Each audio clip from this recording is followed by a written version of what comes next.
नमस्कार दोस्तों, कहानी यात्रा में आपका स्वागत है। आज हम आपको लिए चलते हैं इतिहास के उन पन्नों पर जहाँ की फिजाओं में सह और मात की गूंज थी।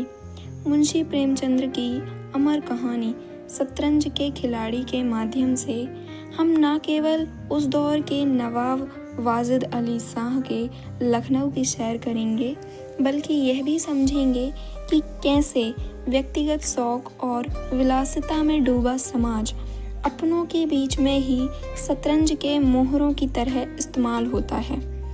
जब मुल्क की राजनीति में बाहरी ताकतें अपनी चालें चल रही थीं, तब हमारे नवाब और जागीरदार शतरंज की बिसात पर गुम थे। आइए सुनते हैं इस मार्मिक और व्यंग्यात्मक कहानी को। वाजिद अली शाह का समय था। लखनऊ विलासिता के रंग में डूबा हुआ था।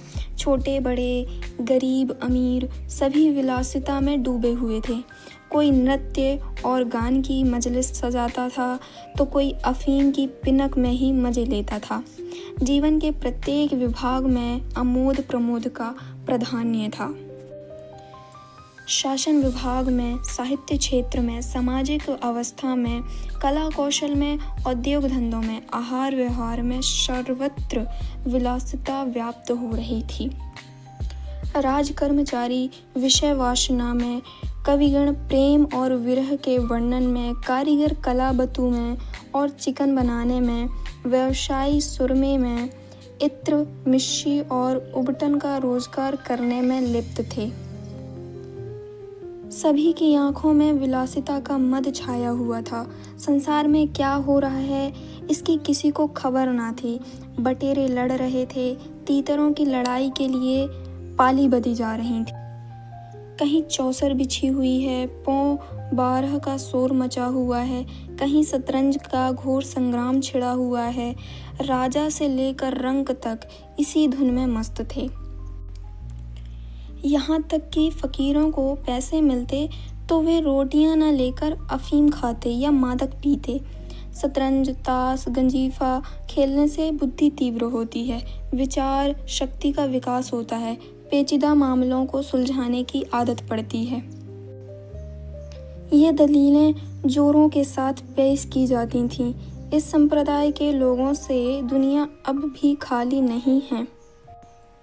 इसलिए अगर मिर्जा सज्जाद अली और मीर रोशन अली अपना अधिकांश समय बुद्धि तीव्र करने में व्यतीत करते थे, तो किसी विचारशील पुरुष को क्या आपत्ति हो सकती थी। दोनों के पास मौरूशी थीं, जागीरें थीं, जीविका की कोई चिंता न थी, घर बैठे ही चौखितियाँ करते थे। आखिर और करते ही क्या। प्रातःकाल दोनों मित्र नाश्ता करके बिसात बिछाकर बैठ जाते, मोहरे सज जाते और लड़ाई के दांव पेच होने लगते। फिर खबर न होती कि कब दोपहर हुई, कब तीसरा पहर, कब शाम। घर के भीतर से बार बार बुलावा आता कि खाना तैयार है। यहाँ से जवाब मिलता, चलो आते हैं, दस्तरखान बिछाओ। यहाँ तक कि बावर्ची विवश होकर कमरे में ही खाना रखकर जाता था और दोनों मित्र दोनों काम साथ साथ करते थे। मिर्जा सज्जाद अली के घर में कोई बड़ा बूढ़ा ना था, इसीलिए उन्हीं के दीवान खाने में बाजियां होती थीं। मगर यह बात ना थी कि मिर्जा के घर के और लोग इस व्यवहार से खुश हों। घर वालों को तो यह कहना था कि मोहल्ले वाले, घर के नौकर चाकर तक नित्य द्वेषपूर्ण टिप्पणियां किया करते थे। बड़ा मनहूस खेल है, घर को तबाह कर देता है। खुदा न करे किसी को इसकी चाट पड़े। आदमी दीन दुनिया किसी काम का नहीं रहता है, न घर का न घाट का। बुरा रोग है। यहाँ तक कि मिर्ज़ा की बेगम साहिबा को इससे इतना द्वेष था कि वे अक्सर खोज खोज कर पति को लताड़ती थीं, पर उन्हें इसका अवसर मुश्किल से ही मिलता था। वह सोती ही रहती थीं, तब तक बाजी बिछ जाती थी और रात को जब सो जाती थीं तब कहीं मिर्ज़ा जी घर आते थे। हाँ, नौकरों पर वह अपना गुस्सा उतारती रहती थीं। क्या पान मांगे हैं? कह दो आकर ले जाएं। खाने की फुर्सत नहीं है? ले जाकर खाना सिर पर पटक दो। खाएं चाहे कुत्ते को खिलाएं। पर रूबरू वह कुछ ना कह सकती थीं। उनको अपने पति से उतना मलाल ना था जितना मीर साहब से। उन्होंने उनका नाम मीर बिगाड़ू रख छोड़ा था। शायद मिर्ज़ा जी अपनी सफाई देने के लिए सारा इल्ज़ाम मीर साहब के सिर पर थोप देते थे। एक दिन बेगम साहिबा के सिर में दर्द होने लगा। उन्होंने लोड़ी से कहा, जाकर मिर्ज़ा साहब को बुला ला, किसी हकीम के यहाँ से दवा ले आए, दौड़ जल्दी कर। लोड़ी गई तो मिर्ज़ा जी ने कहा, चल अभी आते हैं। बेगम साहिबा का मिजाज गर्म था। इतनी ताब कहाँ कि उनके सिर में दर्द हो और पति शतरंज खेल रहे हैं। चेहरा सुर्ख हो गया। लोड़ी से कहा, जाकर कह अभी चलिए, नहीं तो वह आप ही हकीम के यहाँ चली जाएगी। मिर्ज़ा जी बड़ी दिलचस्प बाजी खेल रहे थे। 2 ही किस्तों में मीर साहब की मात हुई जाती थी। झुंझलाकर बोले, क्या ऐसा दम लबों पर है, ज़रा सब्र नहीं होता? मीर बोले, अरे तो जाकर सुन ही आइए ना, औरतें नाजुक मिजाज होती हैं। मिर्ज़ा जी बोले, जी हाँ, चला क्यों ना जाऊं, 2 किस्तों में आपकी मात होती है। मीर बोले, जनाब इस भरोसे ना रहिएगा, वह चाल सोची है कि आपके मोहरे धरे रहें और मात हो जाए। पर जाइए सुनाइए, क्यों खामखा उनका दिल दुखाइएगा। मिर्ज़ा बोले, इस बात पर मात ही करके जाऊंगा। मीर बोले, मैं खेलूंगा ही नहीं, आप जाकर सुनाइए। मिर्ज़ा बोले, अरे यार जाना ही पड़ेगा हकीम के यहाँ, सिर दर्द खाक नहीं है, मुझे परेशान करने का बहाना है। मीर, कुछ भी हो उनकी खातिर तो करनी ही पड़ेगी। मिर्ज़ा, अच्छा एक चाल और चल लूं। मीर, हरगिज़ नहीं, जब तक आप सुनाएंगे मैं मोहरे में हाथ भी नहीं लगाऊंगा। मिर्ज़ा साहब मजबूर होकर अंदर गए तो बेगम साहिबा ने त्योरियां बदल कर लेकिन कराहते हुए, तुम्हें निगोड़ी शतरंजी इतनी प्यारी है, चाहे कोई मर ही जाए, पर उठने का नाम नहीं लेते। नौज, कोई तुम जैसा आदमी हो। मिर्ज़ा, क्या कहूँ, मीर साहब मानते ही नहीं थे, बड़ी मुश्किल से पीछा छुड़ा कर आया हूँ। बेगम, क्या जैसे खुद निखट्टू हैं वैसे ही सबको समझते हैं, उनके भी तो बाल बच्चे हैं, या सबका सफाया कर डाला। मिर्ज़ा, बड़ा लती आदमी है, जब आता है तब मजबूर होकर मुझे भी खेलना पड़ता है। बेगम, धुतकार क्यों नहीं देते? मिर्ज़ा, बराबर के आदमी हैं, उम्र में दर्जे में मुझसे 2 अंगुल ऊंचे हैं, मुलाहिजा करना ही पड़ता है। बेगम, तो मैं ही धुतकार देती हूँ। नाराज हो जाएंगे, हो जाएं। कौन सी रोटियां चला देता है, रानी रूठेगी, अपना सुहाग लेगी। हरिया, जा बाहर से शतरंज उठा ला। मीर साहब से कहना, मियाँ अब ना खेलेंगे, आप तशरीफ़ ले जाइए। मिर्ज़ा, हाँ हाँ, कहीं ऐसा गजब भी ना करना, जलील करना चाहती हो क्या? ठहर हरिया, कहाँ जाती है? बेगम, जाने क्यों नहीं देते, मेरा ही खून पिए जो उसे रोके। अच्छा, उसे रोका, मुझे रोको तो मैं जानूं। यह कहकर बेगम साहिबा झल्लाई हुई दीवान खाने की तरफ चली। मिर्ज़ा बेचारे का रंग उड़ गया। बीबी की मन्नतें करने लगे, खुदा के लिए तुम्हें हज़रत हुसैन की कसम, मेरी ही मैयत देखे जो उधर जाए। लेकिन बेगम ने एक न मानी, दीवान खाने के द्वार तक गईं, पर एकाएक पुरुष के सामने जाते हुए पाँव से बंध गए। भीतर झांका, संयोग से कमरा खाली था। मीर साहब ने एक दो मोहरे इधर उधर कर दिए थे और अपनी सफाई जताने के लिए बाहर टहल रहे थे। फिर क्या था, बेगम ने अंदर पहुंचकर बाजी उलट दी। मोहरे कुछ तख्त के नीचे फेंक दिए, कुछ बाहर, और किवाड़ अंदर से बंद करके कुंडी लगा दी। मीर साहब दरवाजे पर तो थे ही, मोहरे बाहर फेंके जाते देख चूड़ियों की झनक भी कान में पड़ी। फिर दरवाज़ा बंद हुआ तो समझ गए बेगम साहिबा बिगड़ गई हैं। चुपके से घर की राह ले ली। मिर्ज़ा ने कहा, तुमने गजब किया। बेगम, अब मीर इधर आए तो खड़े खड़े निकलवा दूंगी। इतनी ही लौ खुदा से लगाते तो वली हो जाते। आप तो शतरंज खेलें और मैं यहाँ चूल्हा चक्की की फिक्र में अपना सिर खपाऊं। जाते हो हकीम साहब के यहाँ कि अब भी तामुल है कोई? मिर्ज़ा घर से निकले तो हकीम के घर जाने के बदले मीर साहब के घर पहुँचे और सारा वृत्तांत कहा। मीर साहब बोले, मैंने तो जब मोहरे बाहर आते देखे तभी ताड़ गया, फ़ौरन भागा। बड़ी गुस्सेवर मालूम होती हैं, मगर आपने उन्हें यों सिर चढ़ा रखा है, यह मुनासिब नहीं। उन्हें इससे क्या मतलब कि आप बाहर क्या करते हैं? घर का इंतज़ाम करना उनका काम है। दूसरी बातों से उन्हें क्या सरोकार?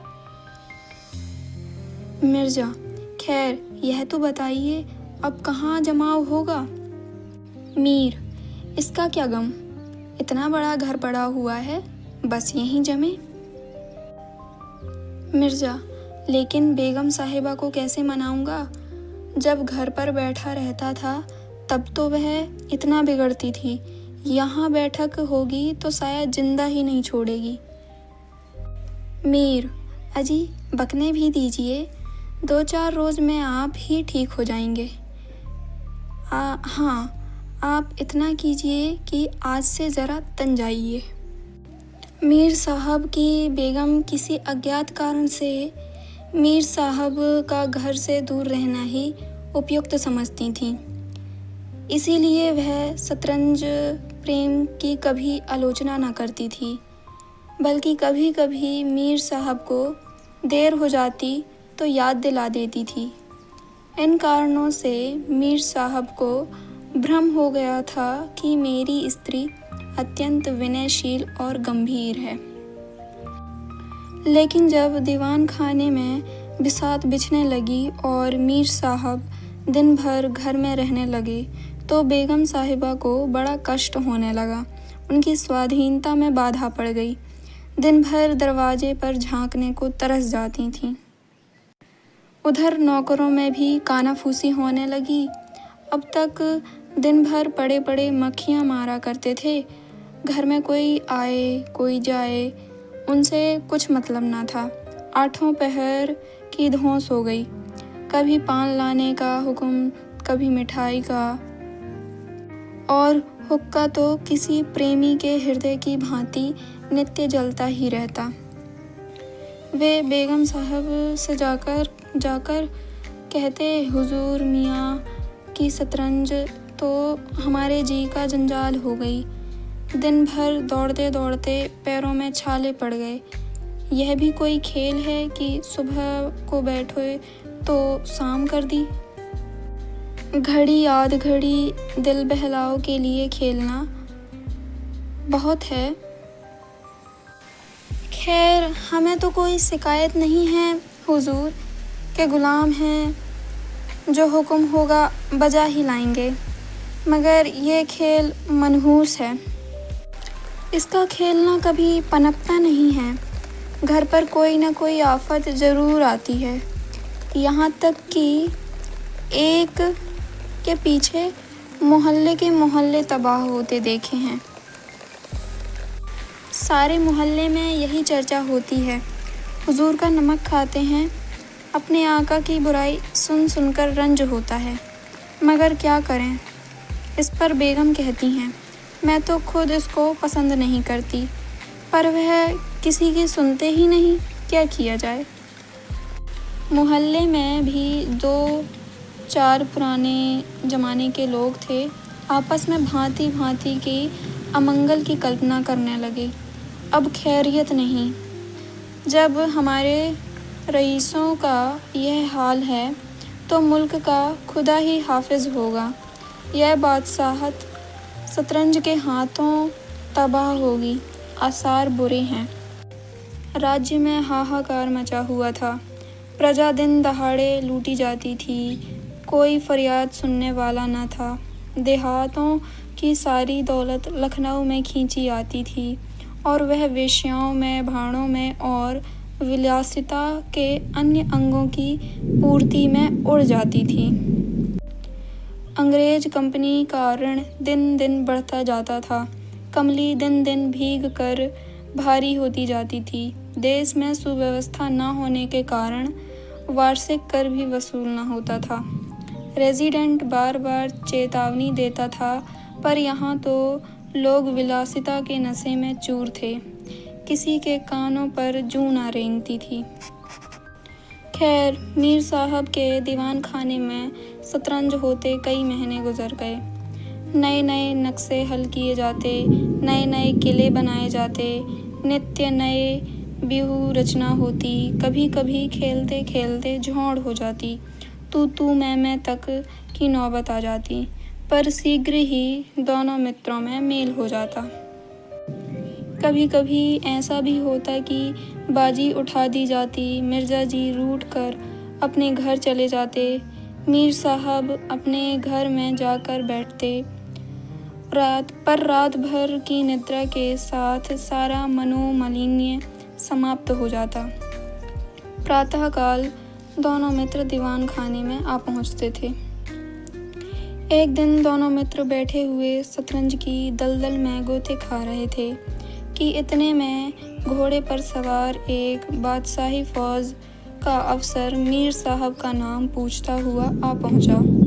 मीर साहब के होश उड़ गए।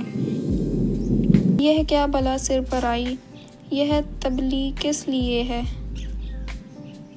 अब खैरियत नहीं नजर आती। घर के दरवाजे बंद कर लिए। नौकरों से बोले, कह दो घर पर नहीं है। सवार, घर में नहीं है तो कहाँ है? नौकर, मैं नहीं जानता, क्या काम है? सवार, काम तुझे क्या बताऊं, हुजूर में तबली है। शायद फौज के लिए कुछ सिपाही मांगे गए हैं। जागीरदार है कि दिल लगी, मोर्चे पर जाना पड़ेगा तो आटे दाल और का भाव मालूम हो जाएगा। नौकर, अच्छा तो जाइए, कह दीजिएगा। सवार, कहने की बात नहीं है, कल मैं खुद आऊँगा, साथ ले जाने का हुक्म हुआ है। सवार चला गया। मीर साहब की आत्मा कांप उठी। मिर्जा जी बोले, कहिए जनाब, अब क्या होगा? मिर्जा, बड़ी मुसीबत है, कहीं मेरी तलबी भी ना हो। मीर, कमबख्त कल फिर आने को कह गया है। मिर्जा, आफत है और क्या, कहीं मोर्चे पर जाना पड़ा तो बेमौत मरे। मीर, बस यही एक तरकीब है कि घर पर मिलो ही नहीं। कल से गोमती पर कहीं वीराने में नक्शा जमे, वहाँ किसे खबर होगी? हजरत आकर आप लौट जाएंगे। मिर्जा, वल्लाह आपको खूब सूझी, इसके सिवा और कोई तरकीब ही नहीं।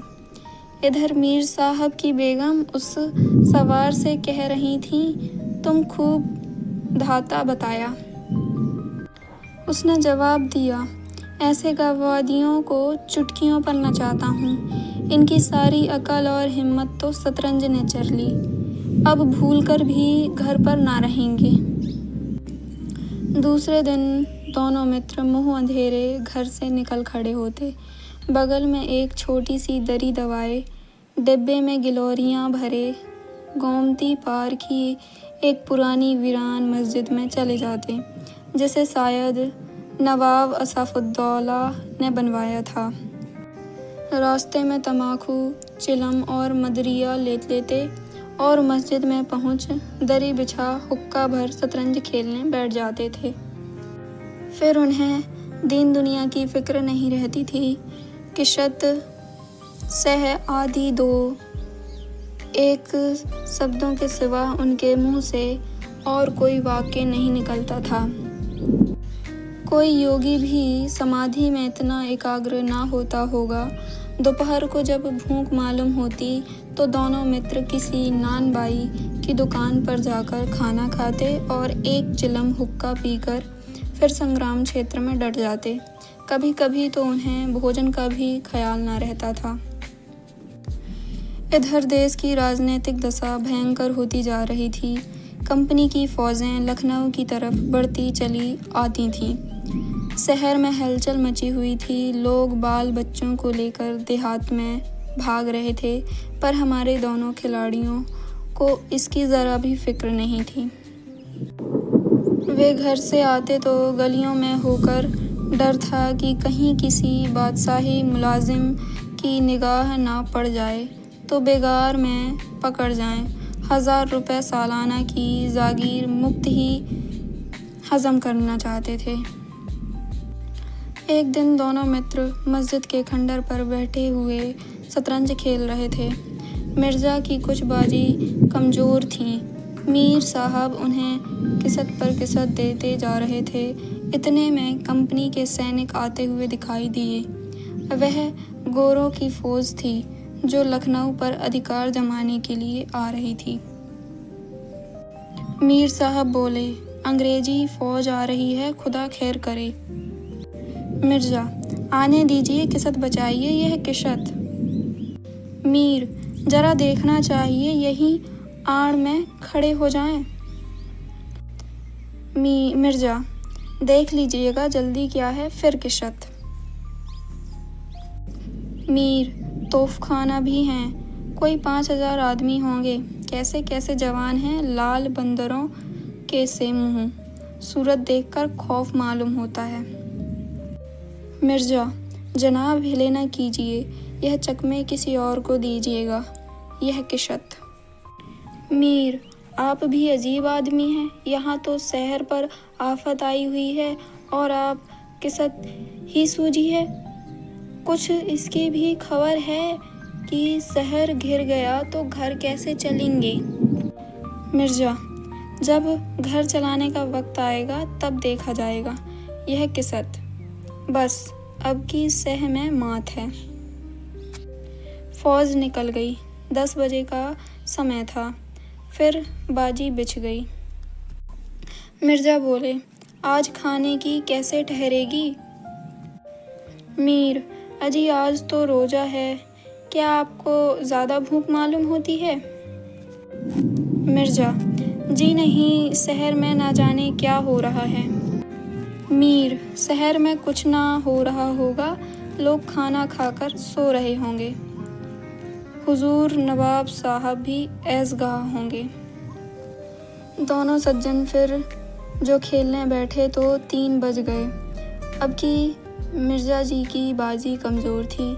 4 का गज़र बज ही रहा था कि फ़ौज की वापसी की आहट मिली।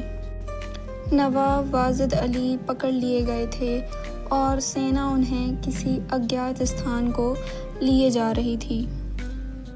शहर में न कोई हलचल थी, न मारकाट, एक बूंद भी खून नहीं गिरा था।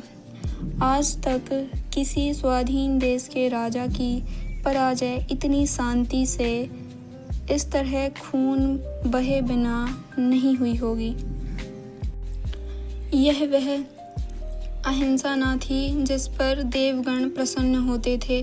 यह वह कायरपन था जिस पर बड़े बड़े कायर भी आंसू बहाते हैं। अवध के विशाल देश के नवाब बंदी चले जा रहे थे और लखनऊ ऐश की नींद में मस्त था। यह राजनीतिक अधपतन की चरम सीमा थी। मिर्ज़ा जी ने कहा, हुजूर नवाब साहब को जालिमों ने कैद कर लिया है। मीर बोले, होगा, यह लीजिए सह। मिर्ज़ा, जनाब ज़रा ठहरिए, इस वक्त इधर तबीयत नहीं लगती। बेचारे नवाब साहब इस वक्त खून के आंसू रो रहे होंगे। मीर, रोया ही चाहे, यह ऐश वहाँ कहाँ नसीब होगा, यह किशत। मिर्ज़ा, किसी के दिन बराबर नहीं जाते, कितनी दर्दनाक हालत है। मीर, हाँ तो शो तो है ही, यह लो किशत, बस अब की किस्मत में मात ही है, बच नहीं सकते।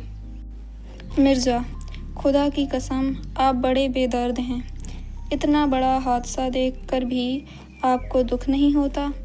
हाय गरीब वाजिद अली शाह। मीर, पहले अपने बादशाह को तो बचाइए, फिर नवाब साहब का मातम कीजिएगा। यह किस्मत और यह मात, लाना हाथ। बादशाह को लिए हुए सेना सामने से निकल गई। उनके जाते ही मिर्ज़ा ने फिर भाजी बिछा दी। हार की चोट बुरी होती है।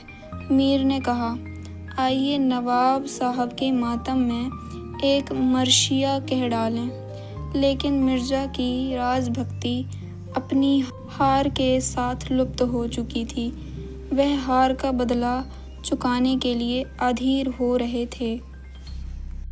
शाम हो गई थी। खंडहर में चमगादड़ों ने चीखना शुरू किया। अबाबिले आकर अपने अपने घोंसले में चिमटी, पर दोनों खिलाड़ी डटे हुए थे, मानो दो खून के प्यासे सुरमा आपस में लड़ रहे हों। मिर्ज़ा जी 3 बाजियां लगातार हार चुके थे। इस चौथी बाजी का रंग भी अच्छा न था। वह बार बार जीतने का दृढ़ निश्चय करके संभल कर खेलते थे, लेकिन एक न एक चाल ऐसी बेढब आ पड़ती थी जिससे बाजी खराब हो जाती थी। हर बार हार के साथ प्रतिकार की भावना और भी उग्र होती जाती थी। उधर मीर साहब मारे उमंग के गज़लें गाते थे, चुटकियाँ लेते थे, मानो कोई गुप्त धन पा गए हों। मिर्ज़ा जी सुन सुन झुंझलाते और हार की झेप निपटाने के लिए उनकी दाद देते थे। पर ज्यों-ज्यों बाजी कमज़ोर पड़ती थी, धैर्य हाथ से निकल जाता था। यहाँ तक कि वह बात बात पर झुंझलाने लगे, जनाब आप चाल न बदला कीजिए। यह क्या कि एक चाल चलें और फिर उसे बदल दिए। जो कुछ चलना हो एक बार में चल दीजिए। यह आप मोहरे पर हाथ क्यों रखे हैं? मोहरे को छोड़ दीजिए। जब तक चाल ना सूझे मोहरा छूइए नहीं। आप एक एक चाल आधे घंटे में चलते हैं, इसकी सनद नहीं। जैसे एक चाल चलने में 5 मिनट से ज़्यादा लगे, उसकी मात समझी जाए। फिर आपने चाल बदली, चुपके से मोहरा वहीं रख दीजिए। मीर साहब का फरीज पिटता था। बोले, मैंने चाल चली ही कब थी। मिर्ज़ा, आप चाल चल चुके हैं, मोहरा वहीं रख दीजिए, उसी घर में। मीर, उस घर में क्यों रखूं? मैंने हाथ से मोहरा छोड़ा ही कब था। मिर्ज़ा, मोहरा आप कयामत तक ना छोड़ें तो क्या चाल ही नहीं होगी? फर्जी पिटते देखा तो धांधली करने लगे। मीर, धांधली आप करते हैं, हार जीत तकदीर से होती है, धांधली करने से कोई नहीं जीतता। मिर्ज़ा, तो इस बाजी में तो आपकी मात होगी। मीर, मुझे क्यों मात होने लगी? मिर्ज़ा, तो आप मोहरा उसी घर में रख दीजिए जहाँ पहले रखा था। मीर, वहाँ क्यों रखूं? नहीं रखता। मिर्ज़ा, क्यों ना रखिएगा, आपको रखना होगा। तकरार बढ़ने लगी। दोनों अपनी अपनी टेक पर अड़े थे। ना यह दबता था ना वह। अप्रासंगिक बातें होने लगी। मिर्ज़ा बोले, किसी के खानदान में शतरंज खेली होती तब तो इसके कायदे जानते। वे तो हमेशा घास छीला किए, आप शतरंज क्या खेलिएगा। रियासत और ही चीज़ है, जागीर मिल जाने से कोई रईस नहीं हो जाता। मीर, क्या? घास आपके अब्बाजान छीलते होंगे। यहाँ तो पीढ़ियों से शतरंज खेलते चले आ रहे हैं। मिर्ज़ा, अजी जाइए भी गाजीउद्दीन हैदर के यहाँ बावर्ची का काम करते करते उम्र गुजर गई। आज रईस बनने चले हैं। रईस बनना कुछ दिल लगी नहीं है। मीर, क्यों अपने बुजुर्गों के मुंह में कालिख लगाते हो? वे भी बावर्ची का काम करते होंगे। यहाँ तो हमेशा बादशाह के दस्तरखान पर खाना खाते चले आए हैं। मिर्ज़ा, अरे चल चुरकुट, बहुत बढ़ चढ़ कर बातें ना कर। मीर, जवान संभाल के, वरना बुरा होगा। मैं ऐसी बातें सुनने का आदी नहीं हूँ। यहाँ तो किसी ने आंखें दिखाई तो उसकी आंखें निकालने का हौसला है। मीर, तो यहाँ तुमसे दबने वाला कौन है? दोनों दोस्तों ने कमर से तलवार निकाल ली। नवाबी जमाना था, सभी तलवार पेशकश कटार बांधते थे। दोनों विलासी थे पर कायर ना थे। उनमें राजनीतिक अभाव का अधपतन हो गया था। बादशाह के लिए, बादशाहत के लिए क्यों मरें, पर व्यक्तिगत वीरता का अभाव न था। दोनों ने पैतरे बदले, तलवारें चमकी, छपाछप की आवाज़ आई। दोनों जख्म खाकर गिरे और दोनों ने वहीं तड़प तड़प कर जान दे दी। अपने बादशाह के लिए जिनकी आंखों से एक बूंद आंसू ना निकला, उन्हीं दोनों प्राणियों ने शतरंज के वजीर की रक्षा में प्राण दे दिए। अंधेरा हो चला था, बाजी बिछी हुई थी। दोनों बादशाह अपने अपने सिंहासन पर बैठे हुए मानो इन दोनों वीरों की मृत्यु पर रो रहे थे। चारों तरफ सन्नाटा छाया हुआ था। खंडर की टूटी हुई मेहराबें, गिरी हुई दीवारें और धुली धूसरित मीनारें इन लाशों को देखती हुई सिर धुनती थीं। अगर प्रेमचंद्र जी की कहानी और मेरी यह छोटी सी कोशिश आपके दिल को छू गई हो तो वीडियो को लाइक और दोस्तों के साथ शेयर ज़रूर करिएगा। ऐसी ही और कलजिए कहानी को सुनने के लिए चैनल को सब्सक्राइब करना मत भूलिए। कमेंट में मुझे बताइए कि आपको मीर और मिर्ज़ा में से कौन सा किरदार ज़्यादा पसंद आया। मिलते हैं अगले वीडियो में, तब तक के लिए नमस्कार।